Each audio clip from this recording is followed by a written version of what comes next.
네, 안녕하세요. 국어영역 강사 유현주입니다. 네, 이번 시간은 미시독해와 거시독해의 기준을 잡는 가장 첫 번째 시간입니다. 사실 이걸 오픈한다는 것은 선생님 강의에 거의 50% 이상을 보여주는 것 같아요. 그 말은 또 거꾸로 독서의 기준을 잡는 게 그 정도의 비중을 차지한다라는 것을 말하기도 하거든요. 굉장히 중요한 부분인데 그럼에도 불구하고 선생님이 이렇게 아낌없이 보여드리기로 했습니다.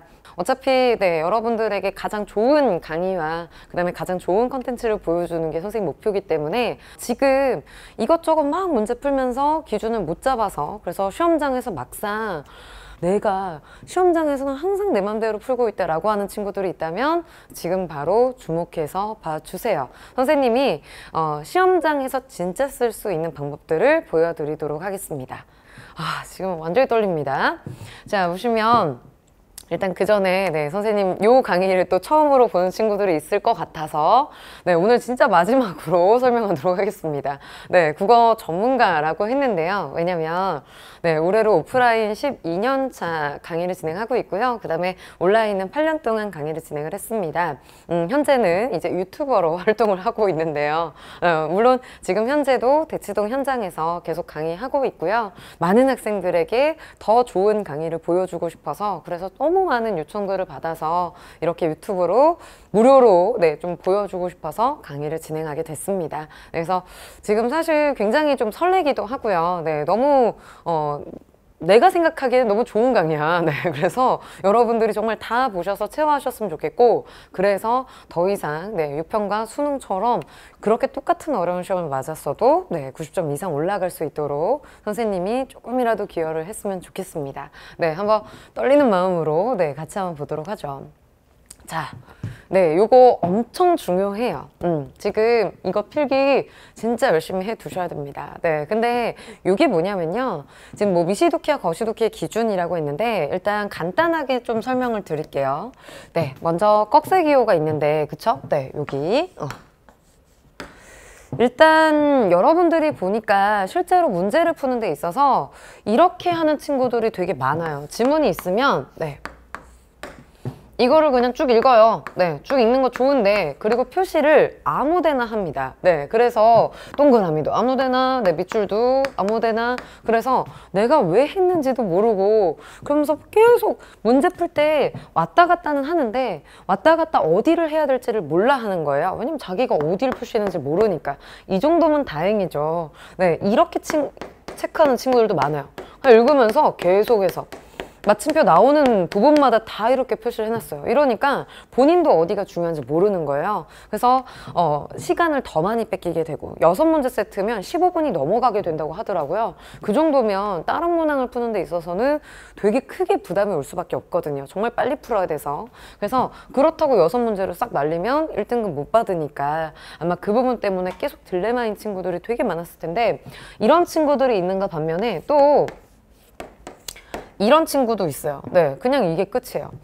그래서 지문이 더 이상 설명들이 없고 그냥 뭐 밑줄도 하나도 없어요. 근데 이렇게 해서 다 맞추면 상관이 없는데 문제는 이러고 틀린다라는 거죠. 그래서 그랬을 때 학생들이 이제 제일 막막해하는, 그러니까 그 전까지 수업을 들었을 때는 선생님 말이 최고지.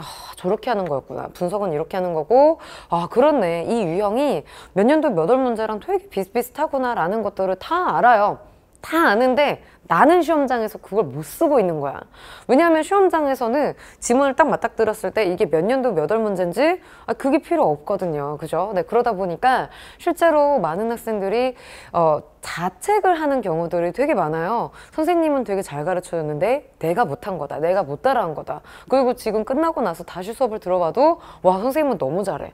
근데 왜 나는 자꾸 안 되지? 라고 계속 생각하는 친구들이 좀 많더라고요. 그래서 고민을 정말 많이 했어요. 선생님도. 왜 학생들이 이렇게 됐을까? 이렇게 해서 다 맞추면 상관이 없잖아요. 그치? 근데 틀리고 있으니까. 그랬을 때 어떻게 잡아줘야 될까? 라는 여러 가지 것들을 좀 생각을 해봤는데 실제로 보니 여기서 가장 큰 문제는 어느 부분들이 어떻게 나올지를 모르고 있다라는 겁니다. 이 중에서 어떤 정보들이 나올 것 같아요? 일단 여기 친구는 그냥 쓱 읽어서 이해가 된 거니까, 그치? 그냥, 아, 이 얘기가 이 얘기야. 이 지문은 이런 얘기야. 라는 게 요약이 좀 되는 친구고, 이 친구 같은 경우는 그게 눈에 잘 안 들어와서 하나하나 다 가져가 보려고 했어요. 네, 그래서 정보들을 한번 쫙 가져가 보자 라고 했는데, 문제는 시험장에서 이 정보를 다 쓸 수 없고, 다 외울 수도 없고, 그래서 문제 풀 때 어차피 다시 봐야 되는데, 그 지문의 위계나 이런 것들을 하나도 모르는 거예요. 그래서 선생님 아까 이제 뭐 강의 경력들 이제 쭉 말씀을 드렸지만 실제로 문제를 푸는 데 있어서 문제를 푸는 것도 되게 중요하지만 문제를 만드는 것도 되게 중요하잖아요. 그래서 요 온라인 강의 경력 중에서 월간 김봉소를 또 담당을 해서 네, 꽤 오랫동안 수업을 진행을 했었습니다. 그래서 3년 동안 진행을 했는데 이렇게 컨텐츠를 써보니까 그 이감에 있는 네, 문항들이 너무 좋은 거예요. 그래서 집필진은 아니었고 집필진들이 어떻게 하는지 한번 배워봤던 적은 있어요. 그랬더니 실제 출제 어떻게 하는 것들인가 라는 것들을 봤었는데 보니까 여러분들 생각해봐봐. 지문이 있어. 그리고 문제들이 있죠. 네, 1번 문항, 2번 문항, 3번 문항, 4번 문항이 있어. 근데 1번 문항은 뭐냐면 일치불일치 문제이고요. 네, 보통 지문이 이렇게 반 페이지 정도 된다라고 하면요. 사이즈가. 그러면 기본 세트가 이렇게 되는데 두 번째는 기억과 니은에 대한 이해. 그치? 네, 이런 것들 나오게 되고 그 다음에 세 번째는 보기 문제가 나와요. 그리고 네 번째 어휘 문제가 나옵니다. 그쵸? 네, 이렇게 이제 출제가 되는데 그랬을 때 실제 이 문제들 중에서 제일 먼저 출제하는 거는 뭘까요? 뭐 일단 출제하는 거 잘 모르겠다라고 하시면 그럼 제일 중요한 문제는 뭘까요? 그건 고르실 수 있을 거예요. 뭐예요? 네, 보기 문제죠. 왜? 보기 문제에서 3점짜리 문제가 출제가 되고 또 얘가 1등급을 가르는 관건이 되니까. 그지? 그래서 얘 먼저 냅니다. 물론 이게 지문의 제재에 따라서 물론 새로운 유형에 따라서 조금 달라질 수는 있지만 왜냐면 사회나 인문이나 예술 같은 경우는 통시적 구성이 많고 이항대리 구성이 많아서 얘네들이 앞에 나왔던 내용, 뒤에 나왔던 내용들을 다 묶는 것들이 보기로 나온 경우가 많아요. 근데 과학기술 지문 같은 경우 오답률 1위가 되는 과학기술 지문 같은 경우에는 이게 PNS 구조가 많아서 계속 한계를 극복하고 한계를 극복하고 이렇게 가거든요. 그랬을 때 거기에서 제일 마지막에 극복한 그 내용 S를 가지고 심화하는 경우가 많다고요. 네, 3번으로. 이렇게 하는 경우가 되게 많아. 그러면 여러분들이 문제 풀 때 나중에 보기 문제 풀 때 다시 이 부분을 보면 되는데 이 생각을 못하고 그냥 계속 모든 정보들을 다 가져가야 되겠다 이 생각만 하는 거예요. 그럴 수도 있지만 그렇지 못할 수도 있잖아요. 그리고 이 다음으로 내는 문제는 뭘까? 네, 생각해 보시면 2번이에요. 순서대로 문제 내지 않아요. 그래서 기억과 니은을 내는데 정확하게 어떤 개념을 묻는 문제들이 나오면 걔네들은 그 부분에 관련해서 네, 앞부분 기억이고 뒷부분 니은이고 이렇게 해서 이제 출제를 하는데 문제는 네, 바로 1번하고 4번인 거죠. 그러면 일치불일치와 어휘 문제는 어디를 낼까요? 어디를 냅니까? 그 문단별로 가장 핵심적인 내용 맞아요? 그럴 수도 있지만 아닐 수도 있어요. 뭔데? 네, 지금까지 안 냈던 부분들을 모아서 내요. 어디가 됐는지 그건 랜덤인 거죠. 그러면 사실상 첫 번째 문장부터 맨 마지막 문장까지 한 문장도 빠지지 않고 다 출제가 된다는 거예요. 근데 여러분들 어떻게 읽습니까? 이렇게요. 네, 어디가 중요한지 그냥 내 느낌 가는 대로 대충대충한 밑줄을 긋고 그럼 밑줄 긋는 거 좋은데 그 정보만 가져가게 되고요. 그리고 또 반대로 하나도 밑줄을 긋지 않았어. 그러면 이 상황에서는 여러분들이 어떤 내용들을 가져가야 될지 또 모른단 말이죠. 그랬을 때 네, 문제 풀면서 자꾸 누락되는 정보가 생기게 되고 그러면 보기 문제뿐만이 아니라 그치 킬러 문항만 틀리면 오히려 괜찮죠. 근데 자꾸 이렇게 1번이나 2번이나 4번 이런 데서 빵꾸가 나고 있다라고 하면 바로 이런 기본적인 부분부터 놓치고 있다라는 겁니다.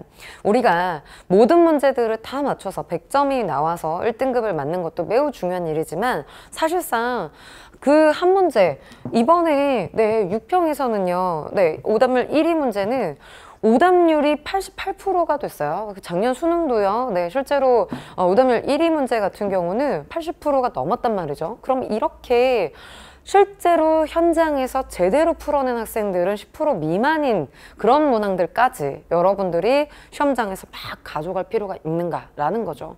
그건 놓고 가란 얘기가 아니고요. 시간이 충분하면 맞출 수 있어요. 근데 더 중요한 건 그 문제 빼고 나머지를 다 정확하고 안정적으로 맞추는 것도 되게 중요한 일입니다. 국어가 잘 국어를 잘 보셔야 뒤에 수학과 뭐 과학, 영어도 잘 보실 수 있잖아요. 탐구들도. 그죠? 네, 그래서 그런 부분들을 좀 주의 깊게 보셨으면 좋겠다라는 거죠. 네, 그래서 이 부분은 되게 중요하게 보셔야 될 부분인데 그래서 선생님이 이렇게 기준을 잡는 수업을 만들게 됐습니다. 학생들은 이걸 모르잖아요. 어느 부분들이. 이게 6문항일 때는 2번하고 3번 정도가 추가돼서 6문항이 더 만들어진다라고 보시면 되는데 이렇게 됐을 때 학생들이 어떤 부분들이 중요하고 중요하지 않은지를 모르면서 자기 마음대로 그리고 자기도 불안해하면서 계속 문제를 풀고 손가락을 막 걸고 손가락 왜 거는 거야 도대체. 네, 그래서 그러다 보니까 많이들 불안해하는 친구들이 많아요. 그래서 아예 알려드리기로 했습니다. 이거는 이감에서도 사실 문항 출제 원리 이런 것들 언제든지 알려주실 수 있다고 이렇게 얘기를 할 정도로 선생님도 마찬가지예요.